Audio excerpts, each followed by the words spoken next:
안녕하세요. 기업 IT 담당자 커뮤니티 슈어다이티에서 글 쓰고 방송하는 장도연입니다. 오늘은 지난주에 이어서 소프트웨어 관리에 대한 질문을 가지고 왔는데요. 라이센스 중고거래에 대한 질문입니다. 지금은 사스 때문에 많이 줄었지만 과거 몇 년 전까지만 하더라도 소프트웨어는 모두 설치형 라이센스였죠. 하지만 이런 설치형 라이센스를 중고거래할 수 있을까요? 질문부터 함께 보시죠.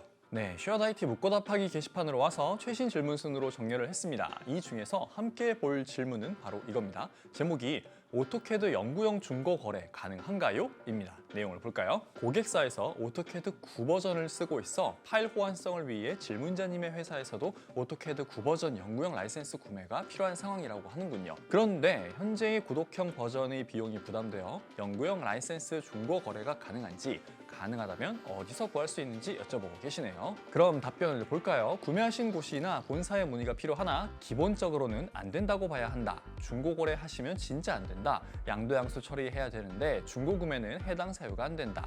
제조사인 오토데스크사의 공식 승인이 있어야 가능한데 안 될 가능성이 높다. 법인, 합병 등의 특수한 상황이 아니면 양도양수도 안 된다. 저작권사에 문의해보는 것이 맞지만 오토데스크사 제품은 안 된다는 답변을 하는 것으로 알고 있다. 소프트웨어 중고 거래는 불법이다 등 모든 답변이 부정적입니다. 그래서 간단히 답변 내용을 정리하면 라이선스 중고 거래는 하면 안 되고 양도양수로 넘겨받을 수 있는데 제조사가 정한 몇 가지 요건 외에는 인정되지 않는다라고 정리할 수 있겠습니다. 이번 질문과 답변에서 살펴봤듯이 영구 라이센스의 중고 거래는 불법이니 불가능하지만 양도양수는 가능하다는 것을 확인했습니다. 그럼 어떤 경우에 양도양수가 필요할까요? 대표적인 케이스 몇 가지를 소개하겠습니다. 먼저 첫 번째, 가장 흔한 경우인데요. 회사의 인수합병에 따른 라이센스 양도양수입니다. 우리 회사의 임직원은 50명, 모든 임직원이 사용하는 필수 업무용 소프트웨어인 A사 소프트웨어 라이센스가 50개이고 인수합병되는 회사의 임직원은 30명, A사 라이센스가 30개라고 해봅시다. 이때 일반적으로 이 피인수되는 회사의 30명을 위해 A사 라이센스 30개를 추가 구매해야 합니다만 비용이 부담이겠죠. 그래서 이때 이 피인수 회사에서 보유한 A사 소프트웨어 라이센스 30개를 우리 회사 라이센스로 가져와서 총 80개의 라이센스로 만들 수 있습니다. 그럼 30개의 구매 비용을 아낄 수 있겠죠. 두 번째, 자회사 폐업에 따른 라이선스 양도양수입니다. 우리 그룹사 중 모 회사의 사정이 안 좋아져서 폐업을 하게 될 경우 그 자회사에서 보유했던 라이선스를 모 회사로 양도양수해서 가져올 수 있습니다. 세 번째, 회사명 및 주소 변경에 따른 라이선스 양도양수입니다. 이건 그냥 우리 회사 정보를 변경하는 것이니까 간단히 관리자 메뉴에서 할 수 있는 것 아닌가? 라고 생각하실 수 있는데 아닙니다. 회사가 회사명을 바꾸고 이사를 해서 주소가 변경될 경우 다시 사업자 등록증을 발급받고 등기를 쳐야 합니다. 마찬가지로 소프트웨어 라이선스 역시 최초 구매 당시의 그 회사 정보를 토대로 발급된 라이선스이기 때문에 회사의 이름과 주소가 변경되었다면 마찬가지로 양도양수 절차를 통해 소유권을 이전해야 합니다. 네 번째는 해외 지사 설립과 같은 해외 진출입니다.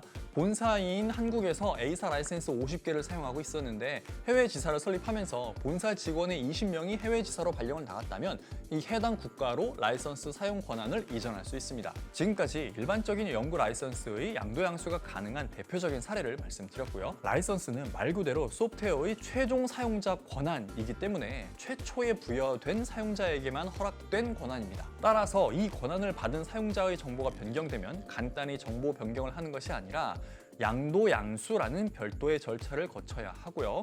소프트웨어 제조사, 저작권을 가지고 있는 기업에서도 양도양수 신청을 면밀히 검토해서 승인해 줍니다. 물론 앞서 말씀드린 이 네 가지 사항에 대해서는 크게 무리 없이 승인이 될 것입니다. 하지만 꼭 기억하셔야 할 것은 소프트웨어 제조사별로 라이선스 사용 권한에 대한 세부 내용이 다 다르기 때문에 특히 양도양수가 불가능할 수도 있기 때문에 양도양수를 진행하기 전에 반드시 소프트웨어 라이센스 구매처 제조사에 문의해서 확인을 받고 진행하셔야 합니다. 그런데 최근에는 영구 라이선스를 제공하던 소프트웨어 제조사들도 구독형 라이선스로 전환을 하고 있고 질문에 언급된 오토데스크 역시 주력 제품인 오토캐드를 영구 라이선스에서 구독형 라이선스로 전환을 완전히 했습니다. 그래서 기업 입장에서는 소프트웨어 사용료에 따른 비용이 과거 대비 크게 증가한 것이 사실입니다.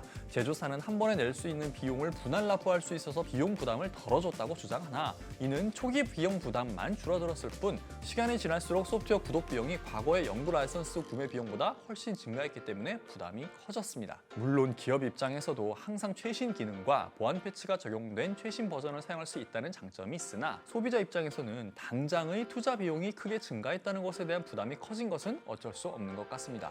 과거 연구 라이선스 구매 후 유지보수 계약을 맺지 않은 경우도 많았는데 지금은 라이선스에 유지보수 계약이 합쳐져서 1년 단위로 갱신되는 형태가 돼버린 거죠. 예전에 연구 라이선스를 판매했을 때보다 소프트웨어 제조사들의 매출과 이익은 분명 늘어났을 거니까 그 증가된 수입으로 소프트웨어 연구 개발에 더 많이 투자해주기를 바랄 뿐입니다. 이번 질문과 같은 소프트웨어 관리 업무, 양도 양수나 라이선스 정책 관련 문의는 심심치 않게 올라오는 단골 질문 유형 중 하나입니다. 그만큼 IT 관리자들이 자주 맞닥뜨리게 되는 유형의 업무라고 할 수 있는데요.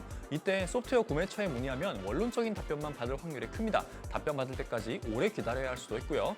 그럴 때는 슈어다이티 묻고 답하기 게시판에 질문해 보시기 바랍니다. 하루도 안 되는 시간에 양질의 답변을 많이 받으실 수 있을 테니까요. 그렇게 받은 답변들을 소프트웨어 구매처와 커뮤니케이션 할 때 활용해 보시기 바랍니다. 제가 슈어다이티 회원들에게 물어보니까 이렇다던데 그거 진짜 맞아요? 라고 되물을 수 있다면 구매처 담당자도 IT 관리자님들을 허투루 보지 않고 정성을 다해 응대해 주실 겁니다. 이번 영상은 여기까지고요. 저는 다음에 또 다른 질문을 가지고 돌아오겠습니다. 감사합니다.